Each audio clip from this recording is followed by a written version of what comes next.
welcome back. Why didn't I write an intro for this video? So I've been watching Beast Wars recently. The least loved of all of the Transformers shows. Beast Wars gets a bad rap. People don't like it because everybody's an animal in it. And also it looks terrible. But like, it came out in 1996, man. They didn't know how to do CGI that good yet. Shows that are just like pure CGI were not typical in the 1990s. So Beast Wars was top of the line for the time, and it aged like milk. However, I have been watching it, and I can tell you, it's very fun. All of the characters are very fun. It's a very fun story. It's very interesting. It's not just like, go get the MacGuffin like some Transformer shows are. Like most Transformer shows are. There's like a plot and stuff. And there's a reason every time a new character arrives. And there's a wide variety of characters who all do different things. And it's fun. Remember that? Do you remember fun?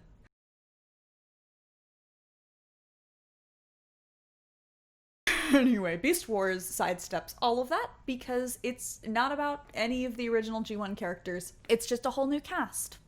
And I thought I could share some of that cast with you today.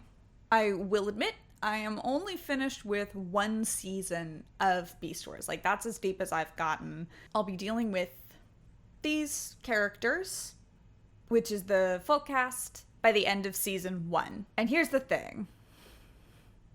I want to rate them. In the spirit of Beast Wars being fun and a breath of fresh air because it's just fun, I decided I was going to rate the characters from least to most fun. Characters will be rated on 2 scales. 1, how much fun they would be to hang out with if you knew them in real life. And 2, how much fun they are to watch as someone who is not affected by them in real life. Let's get started with the slimy bots. So I think there's 14 characters in all. Full disclosure, I didn't number them in my notes, so I have no idea. At the very bottom of the pile is Scorponok, teacher's pet. I have nothing good to say about Scorponok. I hate his voice. Both his robot mode and his beast mode make me want to throw up. He looks slick. He looks wet. Like, he looks like he's sweating all the time. I have no idea what this guy's job even is. All he does is suck up to Megatron and tell everybody that they're not allowed to develop traitorous or even fun plans. Like, he is the no fun allowed guy. I hate him so. Fun to hang out with. 0 out of 10. Fun to watch. 0 out of 10. Inferno sneaks ahead of Scorponok just barely.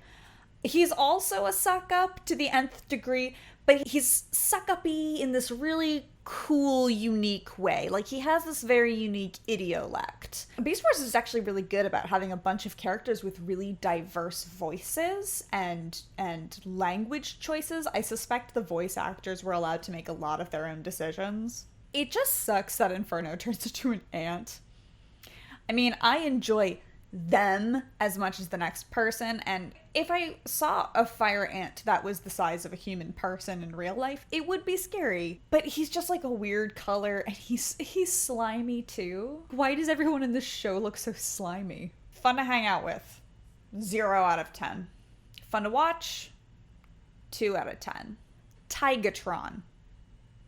I like Tigatron. But I can't help but feel that he would be that friend that nobody wants at their rager. He's not mean at all, he's just kind of judgmental. He catches you passing a doobie at a party and gives you a very disapproving look and tells you that you could really get the same sense of enlightenment and calm if you would just come with him to his hot yoga class one of these days. He doesn't understand the point of a party. He brought his own tea in a thermos. Also, he owns a fursuit. Unclear if this makes him more or less cool. His idea of a good time is being by himself, not talking to anyone, and pretending to be a tiger. He's such a beautiful, calming voice. This is a man who has not ever said the word wahoo. He loved it. He went wahoo. Wahoo? When was the last time you went Wahoo? Well, I'm sure I don't know. When was the last time you went Wahoo? Well, I'm sure I don't know. Fun to hang out with, probably like 2 out of 10. Fun to watch, like 1 out of 10. Pterosaur. Pterosaur? Pterosaur? Pterosaur. Terroride. The first couple of episodes of the show that I saw, Pterosaur's voice made me physically nauseous to listen to. Like, you could get used to it, though. Like, after a couple episodes, I was kind of used to it, and it was only, like, it didn't make me feel sick anymore. It was just extremely annoying. I am really in the mood to damn this pterodactyl with faint praise. I actually really like Pterosaur's robot mode. It's hard to call anything in the Beast Wars art style good looking. Like, it's difficult to call anyone good looking, but Pterosaur is pretty good looking. I think Knockout in TFP is probably based on his design. He's all sleek and red, and he has kind of a poncy, like attractive, snooty man face. It's also just fun to watch traitorous bastards come up with bad plans to overthrow their evil leaders, and it's a Transformers tradition, so it's nice to see Pterosaur really stepping up into the Starscream position. Much like G1 Starscream, Pterosaur never thinks his plans through, has no foresight, and immediately gets stopped or punked, unless he's like riding with someone else who's a little smarter than him. Like, he can usually almost manage to betray Megatron if he's like hanging out with Black Arachnia. Incompetent and annoying, but in a classically Starscreamy way that it's hard not to like at least a little bit. Pterosaur is the kind of guy who would bring non-alcoholic beer to a party because he's underage and he doesn't know how to get real beer, but he still wants to seem cool. Fun to hang out with, 1 out of 10. Fun to watch, like 4 out of 10. Just above Pterosaur is Waspinator. I let Waspinator get very high on this list just because, like, I feel so bad for him. Waspinator doesn't mean to be a wet blanket, but he very much is a wet blanket. He's the team wet blanket. He's just so miserable all the time. But he looks good, man. Which again is very difficult to achieve in a show like Beast Wars. Both Waspinator's beast mode and robot mode are really unique and dynamic and cool. He's brightly colored and he's just fun to look at, even though he's getting beat up like Looney Tunes style 24/7 in every single one of these episodes. We're still low enough on this list that Waspinator is like emphatically one of the boring characters to hang out with. But of the boring characters, I feel like he has the most potential. Waspinator's very fun in IDW, and he's fine in Transformers Animated. He's a fun color, and he's easy to identify, and that's gotta be worth something. It certainly keeps bringing him back. Fun to hang out with, probably like 2 out of 10. Fun to watch, 4 out of 10. Is my scale meaningless yet? Optimus Primal. See, he's not Optimus Prime. He's a different guy. Team Dad. Optimus Primal seems like he would be a no fun allowed commander type at times, particularly earlier on in the series. But when you compare him to like Optimus Prime, you realize that it could be a lot worse. He has kind energy. Like, he feels like he could give good hugs. And he has a really dry sense of humor. Like, sometimes it's hard to tell when he's joking, particularly because he doesn't joke very often. He might be better at parties if he were a little less subtle. Primal is mostly just stressed out, okay? Like, he's worried because nobody's drinking water. Everybody's just going off and doing their own thing. He can't keep an eye on everybody. They're putting their own team in danger on a planet they're not familiar with active, aggressive enemies because they wanted to race, and nobody takes him seriously. a lot of Primal's problems stem from the fact that he wants people to take him seriously. He gives lectures to people, but you can tell that it's just because he cares about them and he doesn't want anyone to get hurt. Once he realizes his team's core competencies, he kind of starts to ease up a little bit. Honestly, the fact that he's so concerned about everyone all the time makes it way funnier when he goes like the full hands-off approach. Everyone's all worried about Rhinox in the episode where he gets kidnapped, and they're like, what are we gonna do? Like, we gotta go in there. We gotta go into the Predacon base and rescue him. We gotta organize a rescue mission.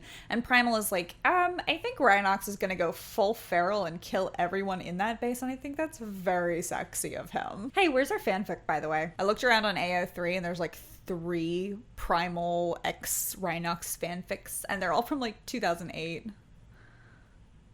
Have to do everything myself around here. Fun to hang out with.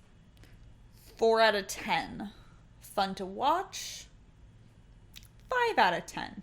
Very middle of the pack. Erazor. I don't have that much to say about Erazor, which probably means that I let her get a little too high on this list for her own good. Listen, there are 2 female characters in season 1.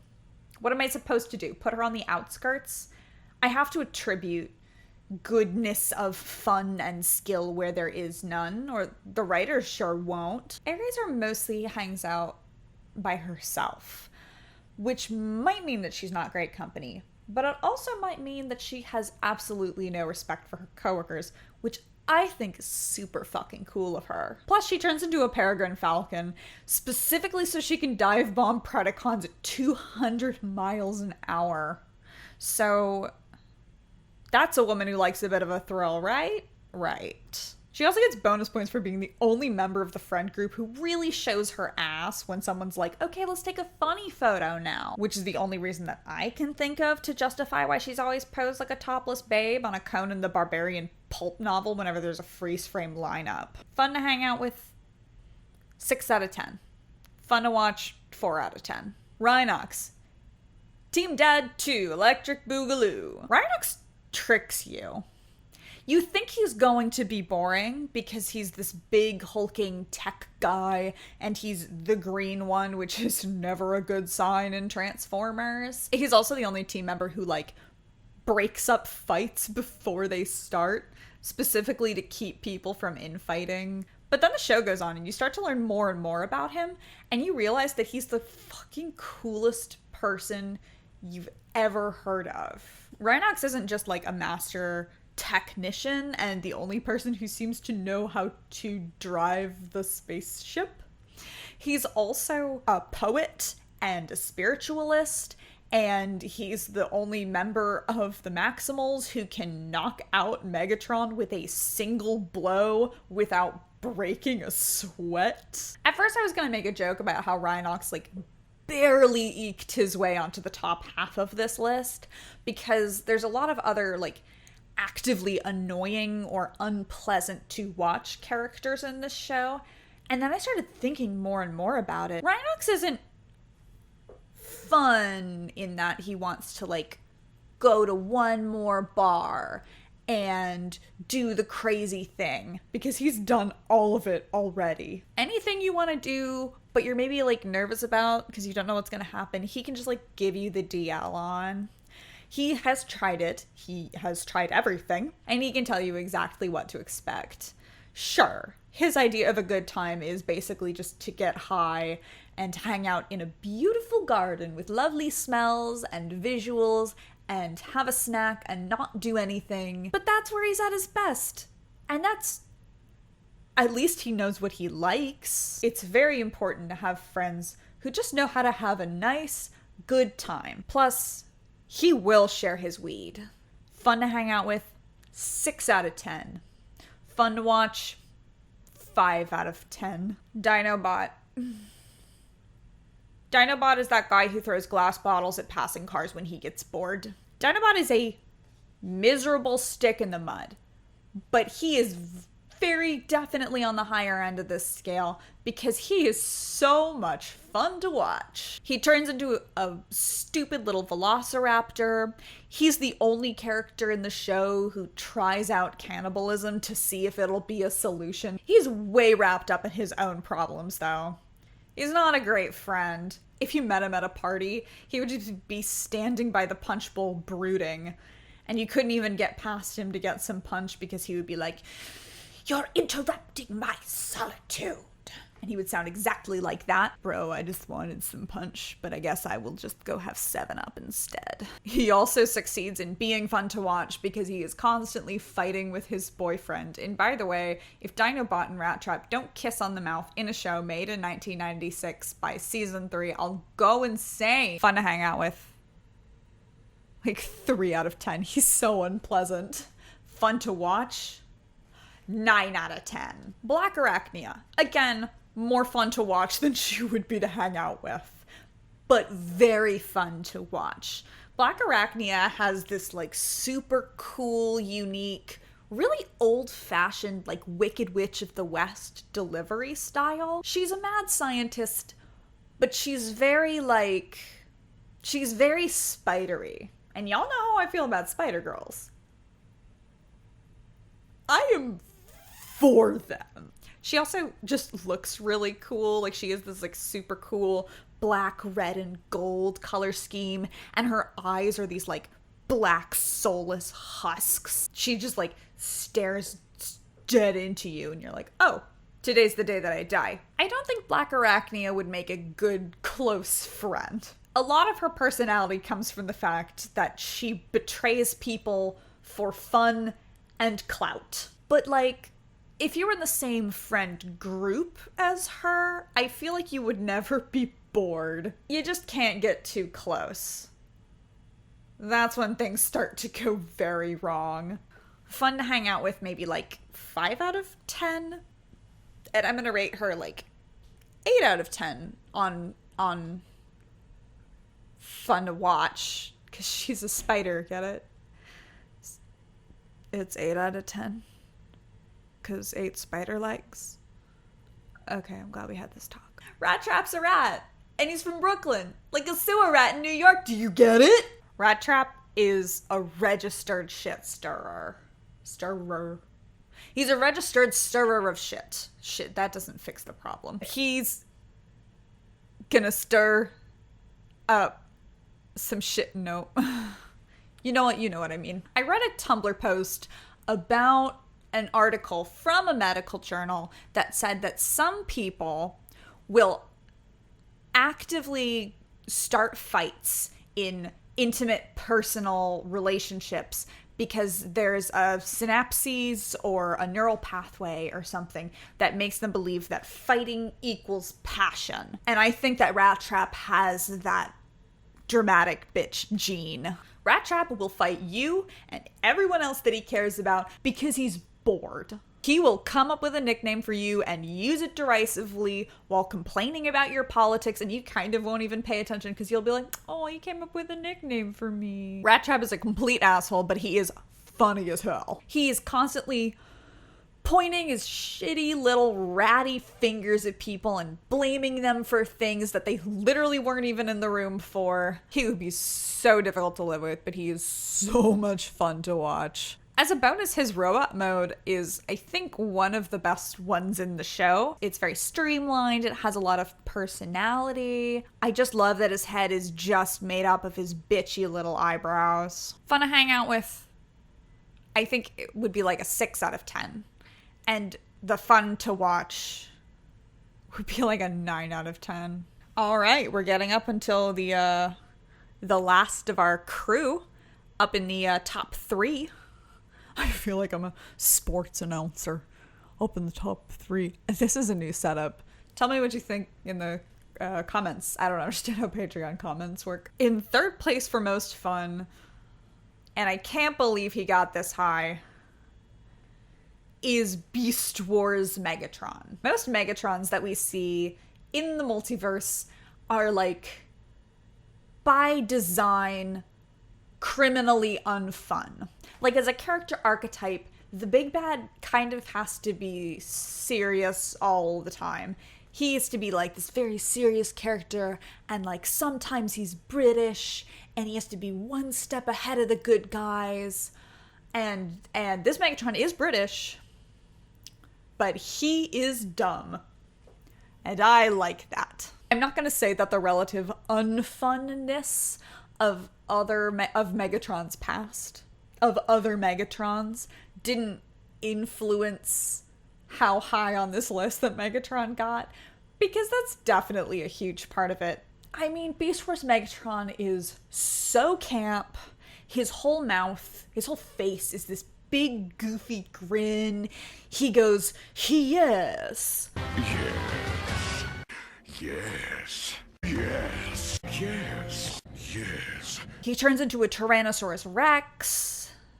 I love him. I guess he would be like a 7 out of 10 to hang out with, and maybe like an 8 out of 10 to watch. Well, that's that. Gives him the same score as Rattrap, so I guess they're tied for 3rd place. It's a good thing that my standard means nothing and it's not objective at all. In 2nd place is Tarantulas. God! He walks into your party and he's like, what is that? What is that? A copy of the Geneva Conventions? Throw that out the window, because tonight we're going to go crazy. And then he like attaches you to a web and starts sucking all your blood out. He would be a terrible friend. Tarantulas is so fun. He's just inventing party drugs and committing war crimes. And that's just his Tuesday. His design is so bright and colorful and fun to look at and unique and different. And I mean, that is because he's gay. He's only confirmed gay in IDW canon, but he is confirmed gay in canon. He also gets points for like being the only character whose name makes my mom laugh. An evil scientist whose name is Tarantulas. Like, his name tells you everything you need to know about the gentleman. I guess it is a downside that if you do take a day or a night or a party and you spend the whole time hanging out with tarantulas, by the end of the party, there's like a 90% chance that you will be dead. He's gonna try his damnedest to kill you, but he's gonna do it really slow. So there's a non-zero chance that you might survive, and then you'll have amazing stories to share with other people. And guess what? You can still be friends with the tarantula after he's tried to murder you. He'll still hang out with you. Fun to hang out with. Tarantulas gets an 8, because he also has 8 legs, because he's also a spider. It's the same joke twice. Fun to watch. 10 out of 10. And in first place, to no surprise to anyone, is my boy, my little angel, Chitor the cat. Me wow, pussycat. I can't believe I committed to saying that. It's in my script. Chitor is the undisputed king of fun. You could bar hop with this guy all night and spend the next morning go-karting. He would probably rustle up some monkeys for you to go-kart against, because he's that fun. He's wearing cheetah print. Chitor isn't just fun to watch, although he is very fun to watch. He just feels like he would be your friend. Do you know what I mean? He's the one who, on a military mission on an alien planet with enemies, is like, hey, Rattrap, let's race back to the ship. Like, why? Because he's pure fun. That's why. Even the mechs in universe who like hate Chitor still kind of like him. Chitor doesn't just come up with fun activities. He wants to make sure you're having fun too. He wants to race. He wants to play. Like, yes, this is a military assignment, but it's also a team bonding experience. You know? Let's have fun with this, you guys. We might die tomorrow, so like, let's have fun today. Plus, if he stays up late and he sneaks downstairs, he can maybe steal some wine coolers from Dad and Dad after they go to bed. Fun to hang out with Chitor would be 10 out of 10. Like, unstoppable, constant fun.